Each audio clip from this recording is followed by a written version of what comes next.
अब हामी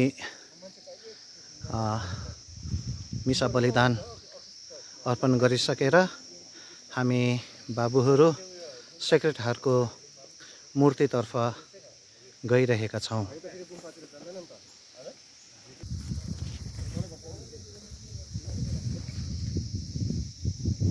हाम्रा बाबुहरू सेक्रेड हार्टको मूर्तितर्फ लागिरहेका छन्।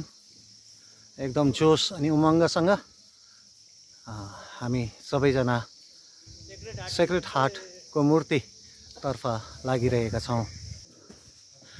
यहाँ देख्नुहुन्छ सेक्रेड हार्टको मूर्ति अनि यो धेरै वर्ष अघि स्थापना गरिएका हुन्, जो खरसाङ सेन्ट मेरिज हिल्समा अवस्थित छन्।